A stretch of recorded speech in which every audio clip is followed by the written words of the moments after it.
I hope the rain hasn't stopped your enthusiasm, because we've got, for the next hour or so, we've got some really interesting updates in and around dashboards, as you'd expect. What we're going to do today, we're going to have an update from Lucy Stone from TPR. Then Maurice Titley is going to take us through the data matching convention update. This is where obviously we're starting to look at what is happening rather than what may happen.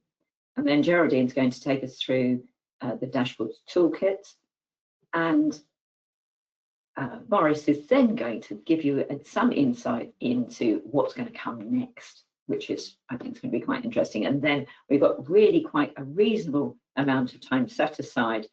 Any questions you've got from any particular aspects, that would be great, because ultimately we've got most of the voluntary participants, the ISPs, are now sort of connected. There's 18 that have passed the sort of technical stage, 14 are fully connected, and we have 50 million memberships connected already on top of the state pension. So this is very exciting. There's no thought about whether dashboards may happen. Dashboard is happening. And I think on that, I'm going to pass you over to Lucy Stone, who's going to give you the TPR's update. Thank you, and thank you to PASA for inviting me to speak today. I want to take first a couple of moments to remind ourselves why dashboards are important. So the purpose of dashboards is to enable people to reconnect with their pensions, and in particular, millions of pounds in lost spots, or billions of pounds in lost spots, but also to be able to help them keep track of multiple pots, so they can see all their pensions and how much money they're on track to get at retirement in one place at a time of their choosing. And that's important to help people plan for retirement properly. Now, I'm going to move on to the next slide, please. And just note on that it is, however, a significant undertaking. If you look at TPR's regulated community alone, there are over 2,600 schemes which need to connect to the central digital architecture being built by the Money and Pension Service between April 2025 and October 2026. And those 2,600 schemes represent over 49 million individual records. Connection is progressing well, so the Money and Pension Service has built the central digital architecture. The first schemes connected successfully in April, and more schemes have now connected. All schemes have to connect by the deadline of 31st of October 2026. In parallel, the Money and Pension Service has also built a dashboard, the MoneyHelper dashboard, and that is now progressing to user testing. And in the next few months, we're going to understand how savers are reacting to dashboards, what they do next, and how industry is responding to dashboards and the queries that arise as a result of its use. So we recognise, sorry, take a step back. So connection is only part of the journey. So we've mentioned that everyone has to connect to central digital architecture, but after that, critically, they have to be able to find savers in their records and return up-to-date value information about benefits of their pensions. And that relies critically on having good data. So in the next slide, I'm going to talk a little bit about what we expect you to do on data. So we expect trustees and scheme managers first to understand the data they're going to get from the architecture to be able to find savers in their records, but also then the data that they need to return, and in particular the timelines in which they need to return this information, which sometimes is instantaneous. Once you understand what data you're going to get and what data you need to send, you can assess the current quality of your internal data. You can also look at its digital accessibility, and by that I don't mean it's saved in a PDF, I mean it is retrievable instantly in your systems. So you understand the quality of your data and how digitally accessible it is, you understand the data you're going to get. That's the point where you can make decisions and decide what are the data items you'll get from the system you'll use to find savers in your records, and also how you're going to calculate and present value, and in particular if you have value information that isn't recent, are you going to make this recent, bring it up to date ahead of savers using dashboards, or are you going to calculate on demand? But that has significant resource implications for your administrators.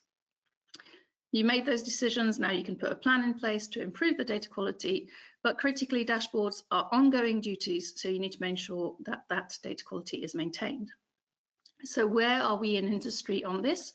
We know that 85% of schemes have digitized the data they're going to find. 85% of schemes have digitized the data they're going to use to find savers in their records, but there's more of a gap when it comes to value information, where 1 in 4 schemes still holds some of this value information not digitally. In terms of recency, whether the data is recent, so calculated within roughly the last 13 months, which is the requirement, we know that DB value data is typically less likely to be recent. So those are the schemes that need to be asking themselves whether they'll bring that up to date in advance or calculate on demand. We also know that ABCD data can be a concern. Finally, I'm just going to tell you a little bit about what we're doing at the regulator to help industry prepare. So next slide, please. First of all, we offer extensive guidance on the duties, but also checklists to help trustees and scheme managers track the progress of their preparations. We also communicate extensively, including writing to all schemes at least 12 months ahead of their connect by date, and at several points ahead of them connecting, to set out very clear actions they should be taking at different points in time.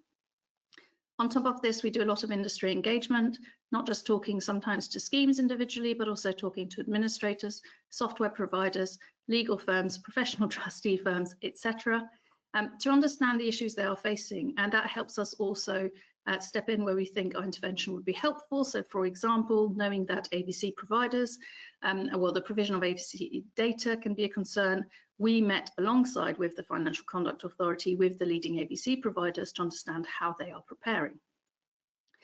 Data quality is a huge area of focus for us. We are in the process of concluding an initial exercise that looked at schemes where we had concerns based on the common and scheme-specific data scores they reported to us. We have just launched an intervention looking at the largest 50 schemes in occupational pensions landscape, because they cover 80% of Dashboards membership. We're trying to understand how they're preparing their data, and we'll do something similar with a sample of the rest of the universe in the future. Finally, while we're doing all this, which is proactive and trying to resolve issues ahead of the deadline and ahead of the launch of dashboards, we are also building the systems and processes to ensure that we can monitor compliance with the duties, including receiving data from the central digital architecture, but also making sure that we are ready to enforce if we need to. And you can have a look at our compliance and enforcement policy on our website, which clearly sets out how we're going to approach enforcement activity. So that was a little bit of scene setting and a reminder of the regulator's expectation. And without further ado, I'm going to hand over to Maurice, who will tell you a little bit about how PASA is helping industry prepare.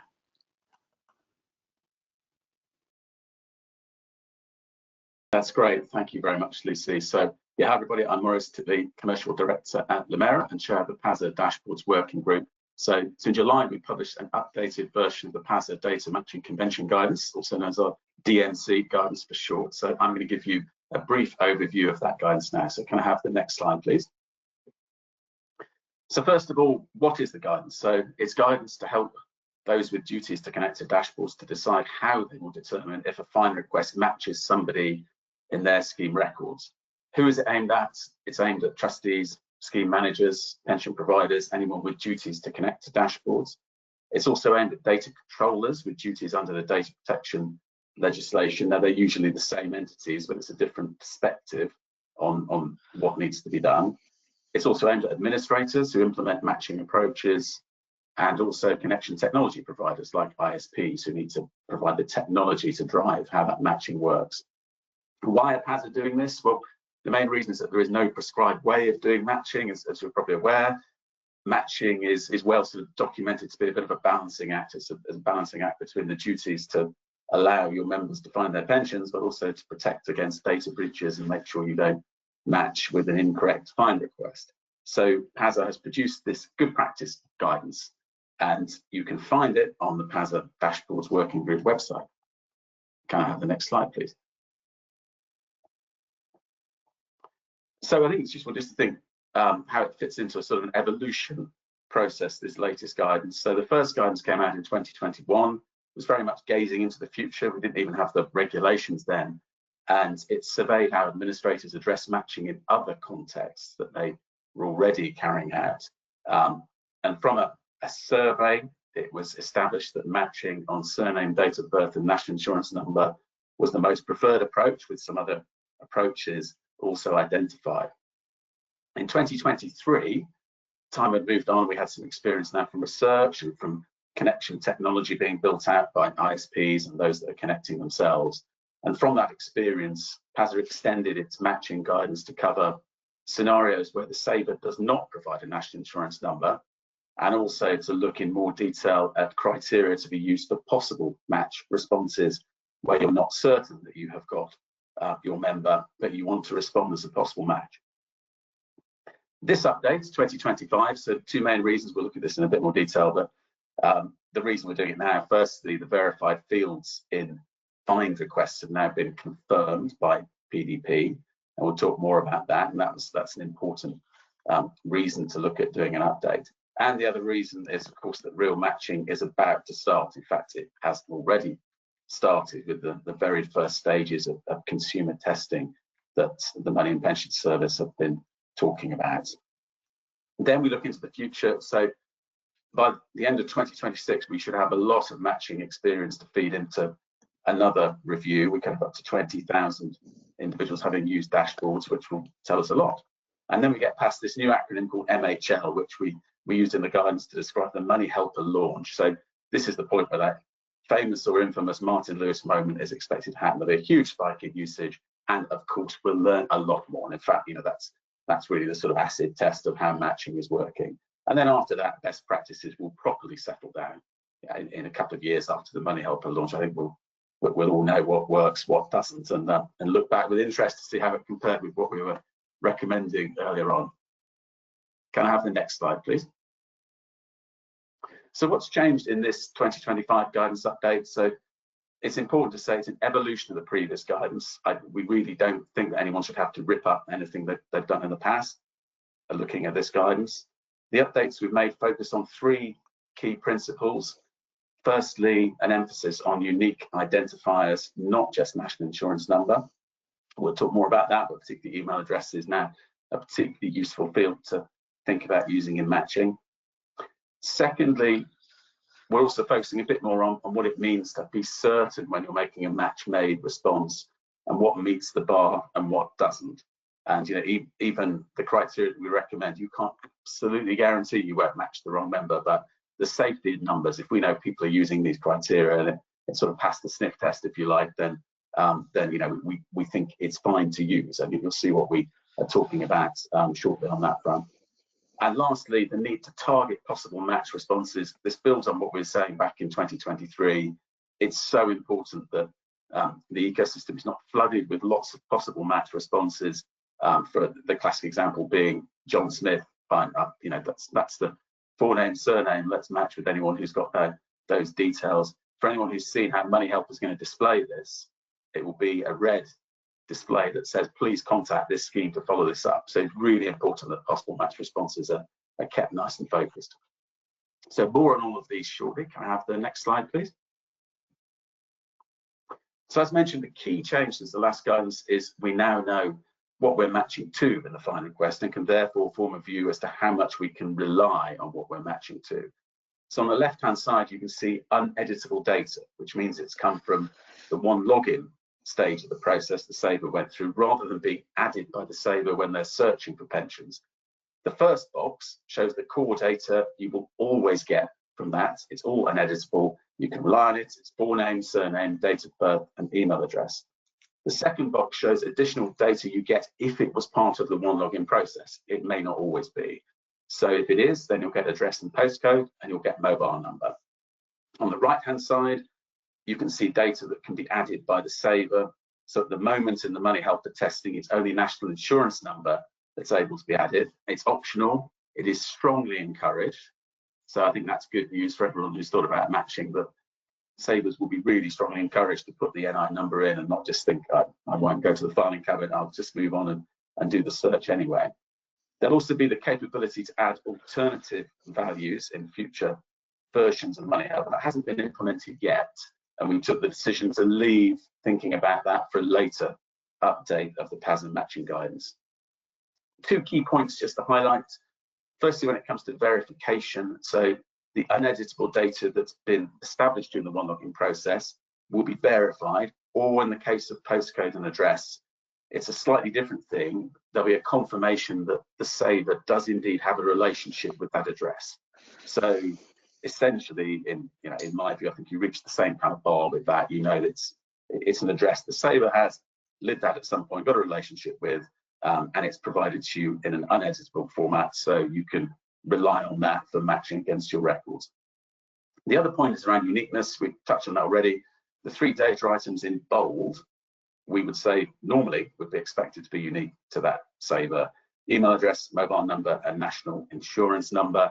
And that is important for the matching guidance that follows next. So can I have the next slide, please? So onto the matching guidance itself. Firstly, for match made criteria, the data items to be compared so that if they all match, then this results in a match made and view data is released. So it's worth just saying that PASA doesn't recommend a specific set of match criteria to be used by everybody, but instead we propose 2 key principles. As set out in the detailed guidance, we know that many administrators and providers have developed house views on match criteria. So these are principles that we think should apply to those views, and hopefully everybody who's thought about match criteria wants to look at the PASA guidance will sort of reflect on what they've done. But as I said at the start, it really shouldn't be something that needs anybody to rip up an approach that they've already put in place. So the first principle is to all but eliminate the risks of an incorrect match. So this needs to be a negligible risk. You can't absolutely eliminate it. It is possible that NI number, surname, date of birth could match the incorrect person, but it's very, very unlikely. So we propose the 2 possible approaches for doing this. One is to include at least 3 of the uneditable data items that we looked at, and have at least one of those being a unique data item. So surname, national insurance number, date of birth clearly is an example of that. Second approach is to have 4 uneditable data items but no unique data item in there. So currently you've only got surname, date of birth, forename, and postcode that could meet the bar to actually achieve that. But that's another way of actually achieving the same thing. If I could have the next slide, please. The second principle that we think should apply to match-made criteria is to maximize members who will find their pension by testing more than one match-made criteria. So, for example, if you had surname, date of birth, national insurance number, you could maximize your coverage of members by also adding another test to say, let's test surname, date of birth, email. And then another one, let's test full name, date of birth, national insurance number. And in those cases, you would pick up for savers who aren't entering a national insurance number, you would still pick them up if the email address matches the email address that's held. And for savers who change surname, you would still pick them up if the full name matches, but the surname doesn't. So as long as for each of these tests that you add, you're comfortable that they meet the bar in terms of being very, very unlikely to capture the wrong member, then it makes sense to add as many as you can to extend your coverage as much as you can. Could I have the next slide, please? Next, our guidance on possible match criteria. So again, there's 2 principles similar to those for match made. The first principle is to minimize the number of incorrect responses. So a possible match criteria may produce incorrect responses. It's not a problem as such, but actually too many of those are sent out, as I was saying earlier, then it will clog up dashboards and it will be a problem for savers in terms of what they see on the dashboard, and it will waste time for administrators when savers come through to try and find out if they do indeed have a pension with that particular provider. So it's vitally important that these criteria are sufficiently focused to not give too many incorrect responses. Some of the approaches to achieving this are shown on the screen and in the guidance. I mean, the 3 you see here are firstly choosing 3 uneditable but not unique data items like forename, surname, date of birth. So those could link to the wrong member. That's not necessarily a problem. As long as you don't have too many of them, you're not testing too many of them. A second approach is to use a criteria that still includes a unique data item. So if email or mobile match, then you're very unlikely to be looking at the wrong individual. It really restricts that. But we do suggest here it's verified unique items that you're using, because of the fact that national insurance number is obviously just typed in by the saver. The third option is to reuse criteria you've used to make a match, but actually have some fuzzy comparisons in there. So for example, if you have a typo that's held in the administration records for a surname, or if the saver mistypes their national insurance number when they enter it when they're searching for pensions, then that could still be picked up as a close match, a fuzzy match, and then that could be treated as a possible match response to be resolved. But again, that's very focused. It makes sure that you're very unlikely to be providing that response to the wrong individual. If I can have the next slide, please. So the second principle for possible matches is to minimize the number of members who will not be able to find a pension at all. So this is the same really as the member coverage principle for match made criteria, but emphasizing the fact that if members don't even get a possible match, then their pension is not visible at all through dashboards. And for those members, either the pension remains lost if they're unengaged with it, or of course they'll come through and query with their provider if they are in touch, but for some reason can't see that on dashboards. As for match made criteria, we think the solution to this is testing a range of different possible match criteria. This would enable schemes to minimize this outcome by increasing the member coverage. I think the same point applies in terms of focus when thinking of extra criteria to test. It's just worth bearing in mind that every time you run a test, there's the potential to add more incorrect matches because each test is treated in isolation. So I think it's worth thinking about that and making sure you don't have too many tests that are going to build up the numbers of incorrect matches. But the techniques that you see on the screen, the same things that we saw on the last slide, should help in making sure that that's the case. Next slide, please. So finally on matching, just a quick note of the other sections that we have included in the updated DMC guidance. So firstly, we cover some other general considerations. One to highlight here, I think, is the role of the administrator and ABC providers having house views for matching criteria and what that means in terms of how you can look at that and decide whether you think that that's suitable for your scheme. So there's more information on that in the guidance. We also cover 3 evolving areas that we will revisit as we gain more experience of actual matching, which is just starting now. Firstly, possible match resolution processes.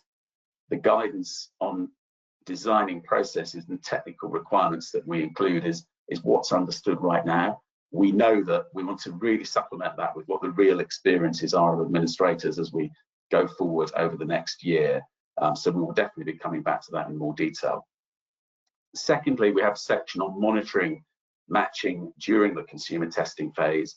This is essentially guidance on reporting, how it relates to what we understand the pension regulator will be looking at, and that's as detailed in their compliance and enforcement policy that Lucy was referring to earlier. We should get some good data during consumer testing. If it tops out at 20,000 fine requests, as is the case in the current consumer testing plan, that's still an awful lot of data to look at in terms of matching experience and how well matching criteria are working or not working. Last but not least, we have a section on data improvement from matching. This has been quite a hot topic amongst people that think about these things in the world of dashboards. So these are considerations around the extent to which you can make use of the data items you've received in fine requests that resulted in a match made as opposed to a possible match. But if you actually find out that the date of birth was incorrect, you didn't need it to make the match, but you can see the date of birth was incorrect. Can you make use of that data? Can you capture that data? You might do something else to verify it. We think this is an area that could be really important going forward, and we thought we'd raise it and bring together the current thoughts on that in the matching guidance. So if anyone hasn't had a look at that section yet, it'd be very interesting to hear views that you have in terms of how you think that could work for your schemes if you think it does. So that's all I wanted to say on matching. Very happy to take questions in the panel session, of course. But now I will hand over to Geraldine, who's going to give us an update on the Dashboards Toolkit. So over to you, please, Geraldine. Thank you, Maurice. So I wanted to take the opportunity today, talking about the toolkit, to both remind you of the content that already exists, so there's quite a lot that's already there, and to update you on some new toolkit content that's due to be released straight after to today's webinar. So if you cast your mind back, the first toolkit content we released covered AVCs, but that wasn't the first information we published on AVCs. That built on what was already in the value data guidance. That value data guidance set out the different methods of connecting AVCs, and the toolkit content now provides practical help in connecting those AVCs by whatever source is the preferred approach for the AVC providers and for the trustees. What's been really pleasing is that not only does the toolkit for AVCs appear to have been of use to trustees and scheme managers and administrators, but we've also had feedback from the AVC providers to say that it's been really helpful to them. Clearly, as with all our toolkit content, it will continue to evolve, and we have added some further information there about the alignment of benefit illustration dates, and I think Maurice might return to benefit illustration dates when he comes to talk to you about what's on the horizon for the PASA Pensions Dashboard Working Group. As Maurice said, I'm sure that as we go through live testing, new issues in relation to AVCs may arise, but I do feel that the industry has made huge progress in schemes working with AVC providers and connecting these to the pensions dashboard ecosystem. So if we can move on now to the next slide, that would be lovely. Thank you. So this is about the new toolkit content. So this is the content that's going to be released today. And I want to take you back first. So about a year ago, we got a group of individuals together from pension providers and from the regulators and from administrators. And from those conversations that we had when we met, and I think this is last October, it became apparent that there were instances where administrators were using the warning and the unavailable codes differently. So the data standards are of necessity flexible, but the particular issue with these codes is that they are designed to drive messages on the dashboard. So if they're not used consistently, then that could ultimately lead to the saver not having the best experience. Just by way of an example, so one of the warning codes we have, which you probably already know, is PSO, which is to drive messaging when there's a pension sharing order. So what we found was that some administrators were using the code for all members with a pension sharing order, even where the benefits are correct. Some administrators were using it where there had been a pension sharing order since the value data was last updated, but actually it was prior to the next update. So the sharing order had been recently applied and we were within the 12 to 13 month period, and the values wouldn't get updated until the next data refresh. And some were using it where a PSO had been received but had not yet been implemented. So you can see that we had 3 different scenarios, but would be driving one set of messaging, and it's important that we get that consistent because each of those scenarios would drive different wording.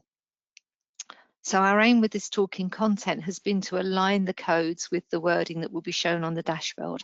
So basically what we've done is bring the back end and the front end together. To achieve this consistency, it was really important that we work with the Money and Pension Service, with the Pensions Dashboard Programme and with the regulators. And drafting this toolkit has required a number of meetings and document reviews. And I'd like to take this opportunity to thank everyone who's contributed to this process, because it has been, I'll be honest, a little bit of a labour of love at times, but we do think that it's been hugely worthwhile and we hope that industry will benefit from it. I think because to the last point on the slide about rework, because we know at the outset that providers and administrators were applying the codes differently, we do know that the adoption of this toolkit could lead to some rework. But as we always say, Dashboard is all about the savers, and we do believe that if where possible we can achieve consistency, then we will deliver a better saver experience. So one more slide on this, which covers the content of the warnings and the unavailable codes.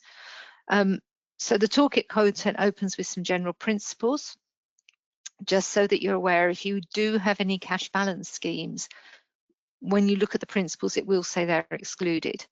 Actually, in reality, much of the content can still be used for cash balance schemes, but there are some special circumstances that we need to address, and we're already looking at these, and those revisions will follow quite shortly. We also know that live testing may mean we need to make further changes, and we'll keep this under review as we go forwards.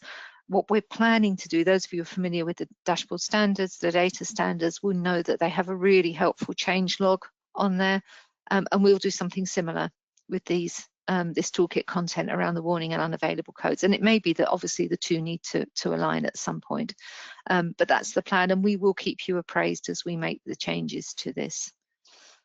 The second section, when you actually get to see the content, you'll see that it covers the use of the unavailable codes. And there are some areas where we think it's more complex, so the content is more detailed, and that relates to things like ABCs and small pots. But by far and away, the most substantive section of the toolkit covers the use of the warning codes.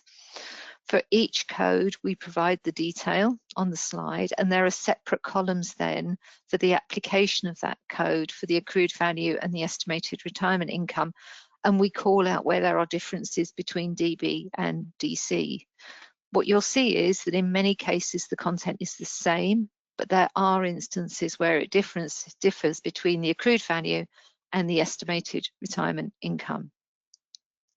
And finally, as I said, we're really pleased after an awful lot of work by an awful lot of people that the toolkit content is ready, and it will be published straight after this webinar. As ever, if you have any comments or feedback once this is published, be really pleased to hear from you. And the toolkit group is still out there working hard, so if there are other areas where you think you need practical help, please do let us know. You know, we are here to help, and sometimes it's more substantive pieces like this, and sometimes it's smaller pieces of content that we can draft for you. So as you can tell, I'm really delighted that we'll be publishing this today, but now I'm going to hand back to Maurice, who's going to update you on some of the other activities that the PDWG is currently working on. That's great. Thank you very much, Geraldine. So, yeah, next slide, please.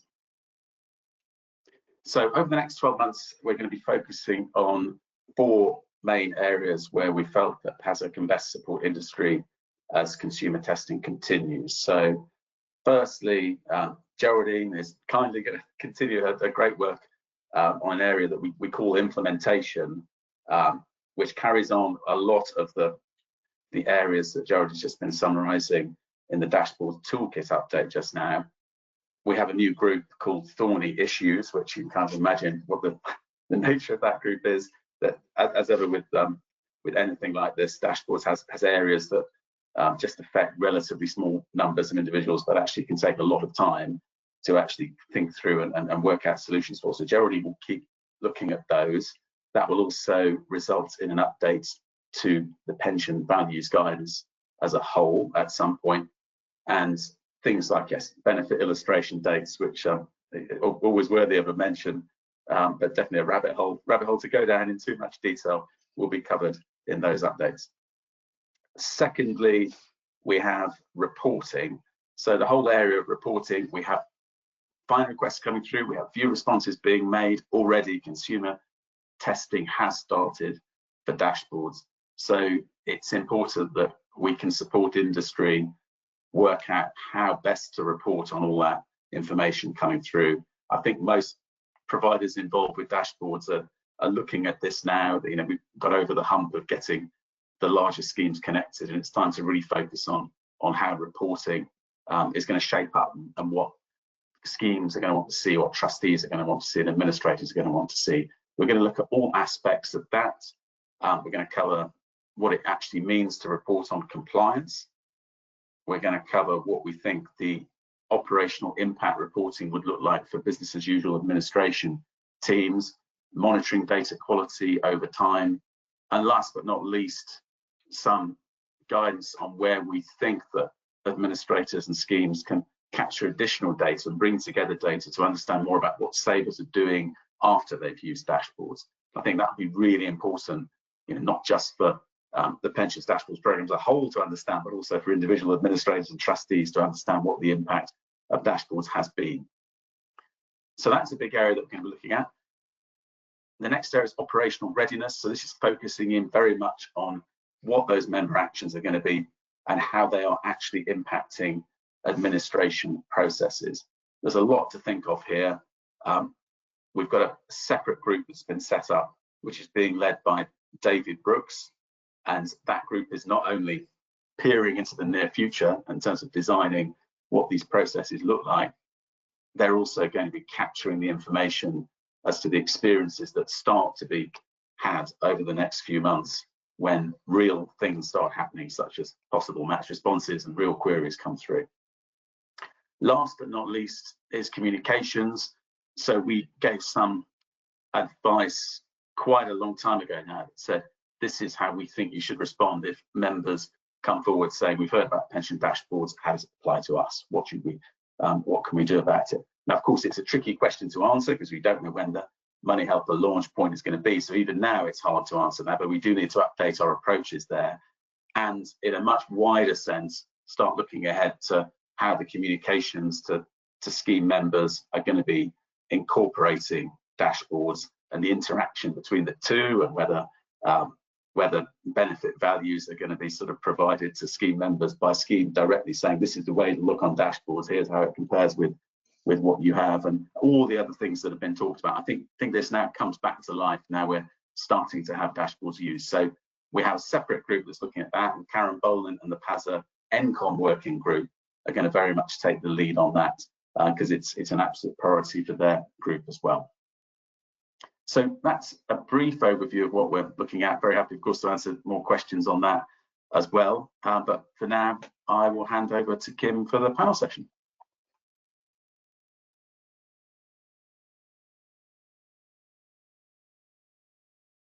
Perfect. Thank you very much, Maurice, and thank you, Geraldine and Lucy as well.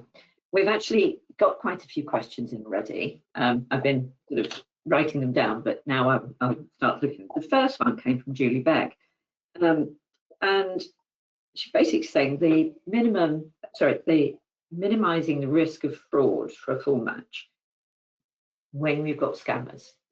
And scammers can get hold of all of that information over time. So how can schemes minimize and protect their members against fraud? So only using information that's been verified by the member. So what information will be verified by the one login? Is it all of those data items that you said, or is it only some? And how can schemes be perfectly comfortable that that find request has been actually driven by a saver rather than a scammer? Sorry, Maurice, that is definitely in your court. No problem. Yeah, no, it's a great question.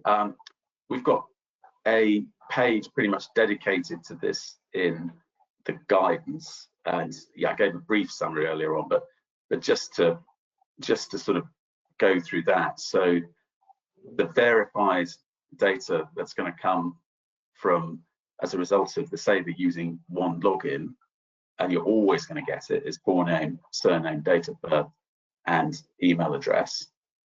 You may get a verified mobile number if mobile number was used as part of the saver verifying their identity through one login, and you may get an address and postcode. There's been quite a bit of discussion around this in dashboards world. So there was a change in approach to say that this address and postcode, it can't be verified as a current address as a result of it having gone through the one login process, but it is confirmed as an address that the saver has an association with. So to our mind, we think that those 6 data items, obviously 2 of which you, and I'm talking more about postcode and addresses, so 2 of which you may get, very likely to get postcode in most cases, I think, and the other 4 you will always get. They are very, very reliable on this side of the fence to say, right, we're matching to something that we can place our trust in. You then have NI number, which is really important field for matching, as we all understand. Unfortunately, that has to be typed in by the saver. So it is important to bear in mind the fact that a saver could choose to type in someone else's NI number in theory if they wanted to do that. And you have to sort of think through you know, are there any sort of scenarios where that might happen? And yeah, as somebody once said to me, if you think something might happen, then you should just probably work on the basis that it will, and just make sure that you're comfortable that your matching criteria will protect you against that. The final area is additional data that people add themselves, the savers add themselves, to say this is alternative versions of values that are being provided separately, such as forename and surname. And that's an area that we're going to come to more in the next version of the guidance. This isn't actually being taken through the MoneyHelper dashboard, and it's not the MoneyHelper dashboard stage, it's actually the pension finder service stage. It's not actually allowing savers to enter additional details at the moment. It will be relatively soon, and I think we should update our guidance at that point in time around that. So I hope that helps to some extent. There's certainly some more detail in the actual guidance around that as well.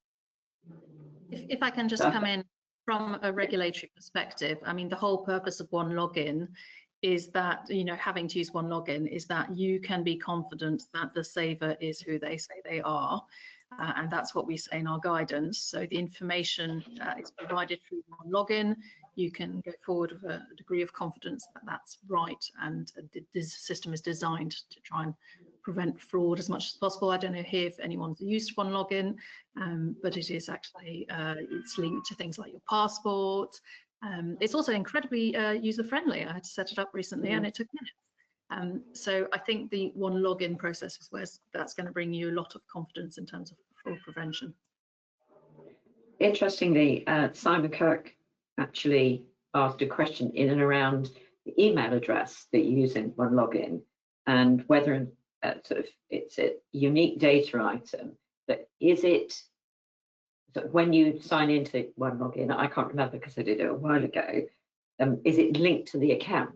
So if you're using one email address with the one login account, is so it can't be repurposed? Yeah, it's a good question. So we had to do a bit of research to look at this. So the answer is, as I understand it, a one login account can only have one email address at a time, and you'd set it up.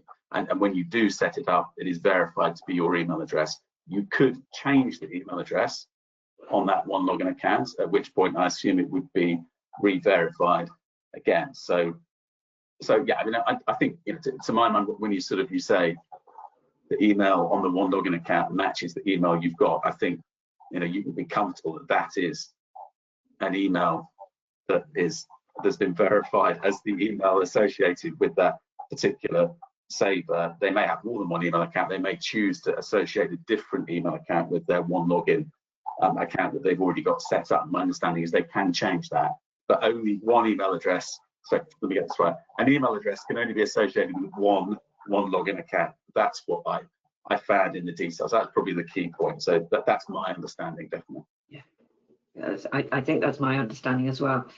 Now, Simon Pritchard asked a question: can a relationship to address be previous as well as current? And he also asked, is there likely to be a code? So it's one for start with Maurice and then on to Geraldine. Is there likely to be a code for new members who won't have value data for 12 months? So Maurice first with the question on address, and then Geraldine. Yes, that was, sorry, Kim, that was, can the address be matched to a previous address? Yes. Yes. So on the sort of the administration system side, it's totally up to your own approaches as to whether you want to actually use previous addresses that you hold to match against the address that you're receiving with the find data. And yeah, I think it's a very sensible approach to take account of previous addresses if you want to. Now, you generally expect the find data address to be more recent than the address you hold. So whether that would add that much more, but it might do, and some people do have more than one address that they tend to use. So it could be useful to do that.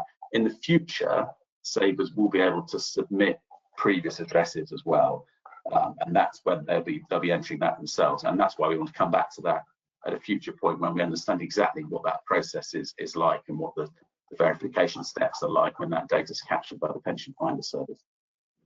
Okay, Geraldine, on the code front. So new entrants, there is an unavailable code that you can Yeah. use for new entrants. So that should be absolutely fine, and that gives you time to get the value data out within the regulatory timescale. So if you have a look in the data standards, there is a code there for that purpose. Lucy, I think this is a question from Julie Yates. Sorry, it's one for you.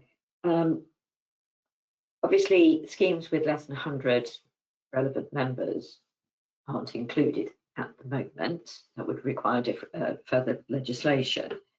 But there will still be people, they're going to get gaps in their data. So how can we improve the experience for those people? So I think there's two things to note. One is that the schemes with fewer than 100 active and deferred members aren't in scope for dashboard duties, but they can connect on a voluntary basis.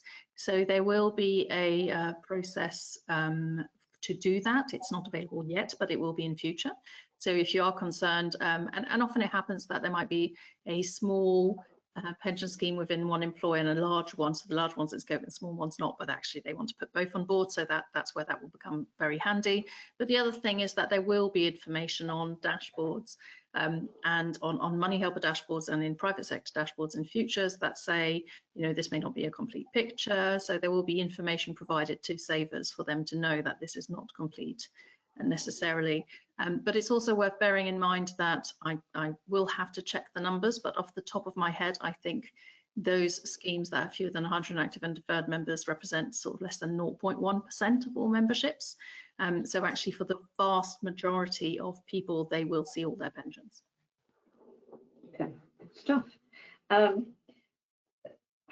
Adrian Kennett is going to ask the question I think a lot of people are asking. And Maurice, you referred to it.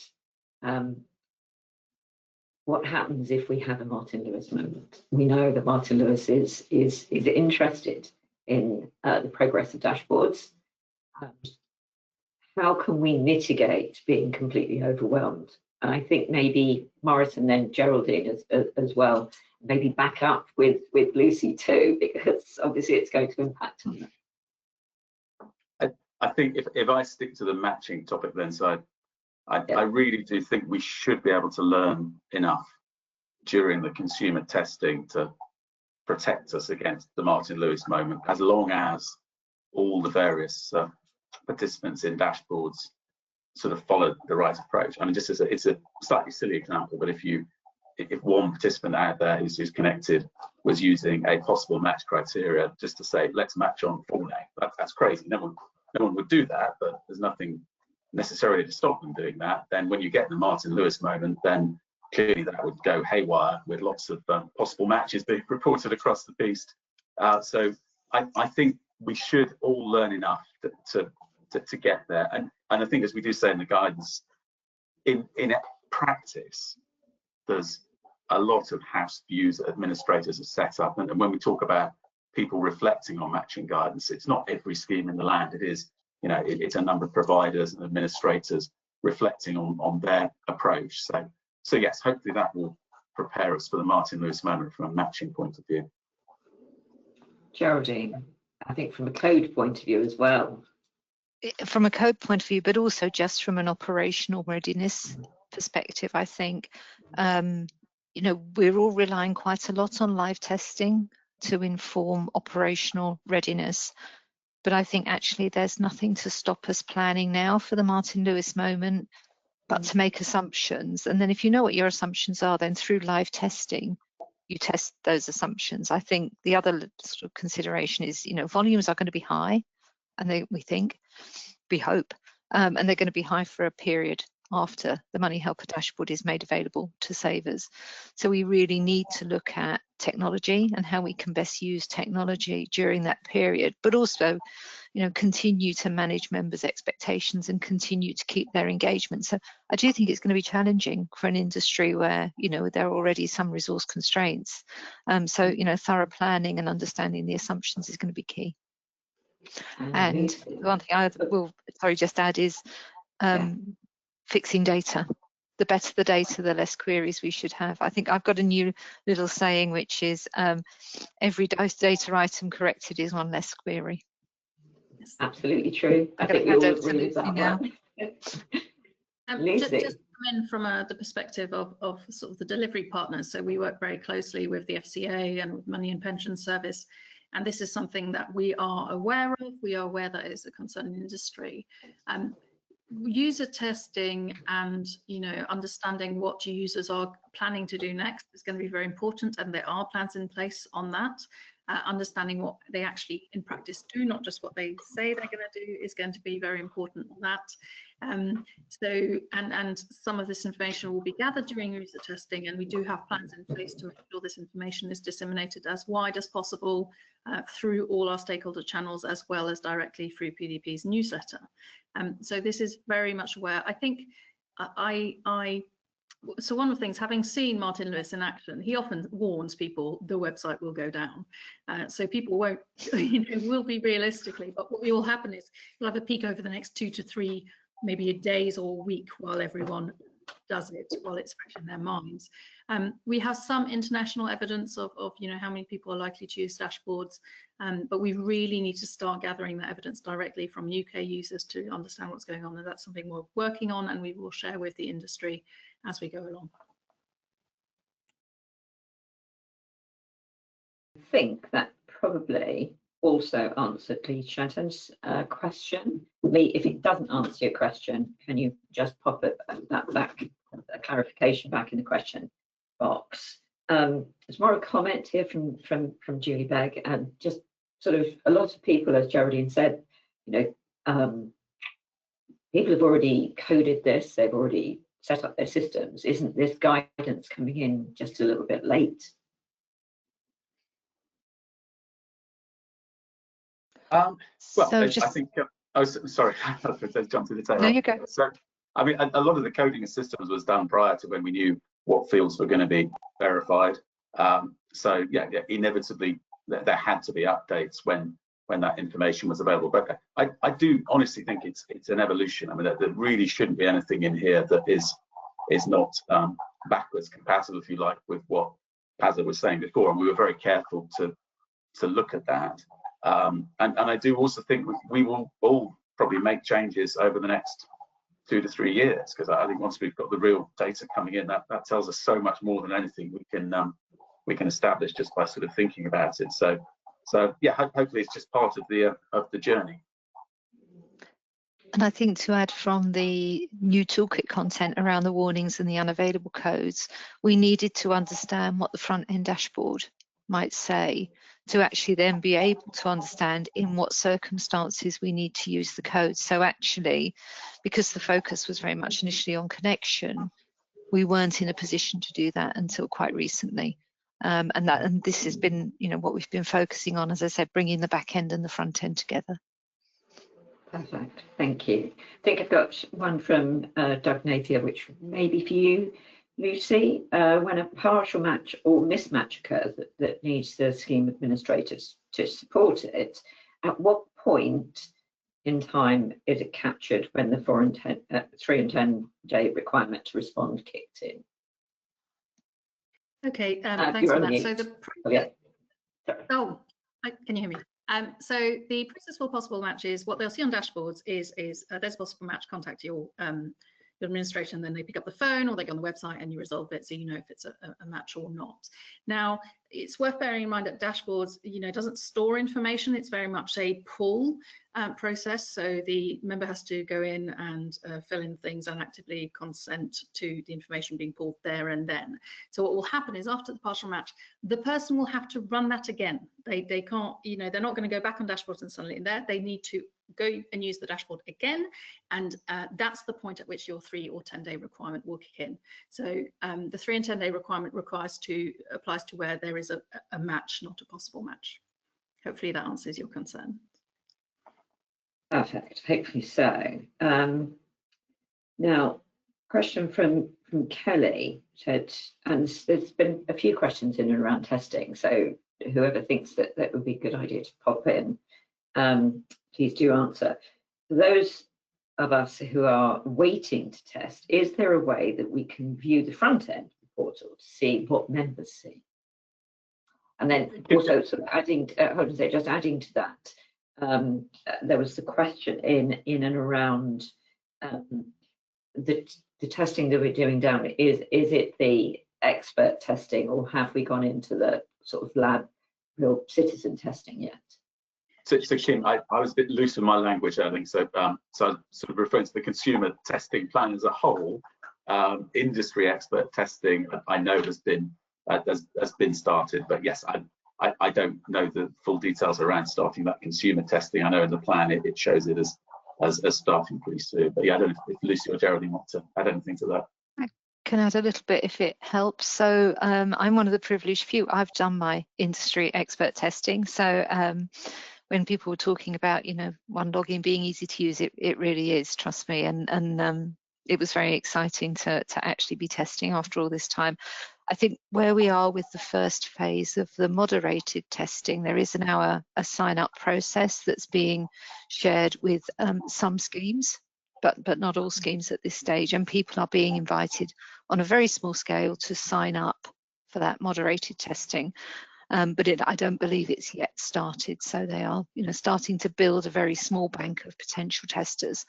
But I don't believe the testing has actually started beyond the industry expert, which I did. And can I just come in the first question, which is this this interest in seeing what the MoneyHelper dashboard looks like. That is very much something that the MoneyHelper team is aware of, that there's an appetite for that in industry. And obviously dashboards is also being developed, in an iterative way. So the functionality that Geraldine saw is not what the end user is going to see, because there'll be other things built in. So that they are trying to understand what's a good point at which to release. There are some prototype screenshots that you can see. For example, if you go on PDP's website and you look at the last town hall, it gives you an idea of what it might look like. But they are aware that at some point it will be really useful to kind of see the live version as well. Yeah, okay, perfect. We've only got, well, according to my laptop, 3 minutes. So just to say to everyone, there will be a copy of the slides available. We will endeavour to answer all the questions which haven't been answered, but I'd like to give just everybody a minute on just summing up what they feel that people can take away from this particular webinar and what maybe they should be doing next. We start with Lucy, and then Maurice and Geraldine. I think my takeaway is there's a lot of guidance and information out there to help you to meet your duties, and so it is available, not just TPRs, but obviously PASAs as well, and others, and but also to keep some flexibility. We are all learning as we go along. User testing will be really important to understand how it works in practice, because we all have an image of how it's going to work, but actually until we get real users using it, we're not going to know. And to keep the conversation going, both with each other, but also with us, to tell us, what issues you're facing, the challenges you're facing, and then we can see where we can help as well. And that's not just obviously the regulator, but PASA as well. Perfect, thank you. Maurice. So I would say key take would be that testing is starting without a shadow of a doubt, and there's an awful lot to learn, exactly as Lucy said. I think thinking about the reporting that you're going to get and how you're going to monitor what happens during that testing phase, whoever you are, an administrator, a scheme trustee, whoever it is, will have some interest in looking at what the experience of that is and how you're going to get that information is really interesting. And when it comes to matching, I think, yeah, it's a great point now to reflect on what you're doing, and you may well stick with what you've got, but the guidance is there to help you do that. Good stuff. And Geraldine. Well, yes, to all of the previous, but one area we haven't really talked about in great detail today, but I think is so important going forward, is we've seen great collaboration, I think, between schemes and trustees.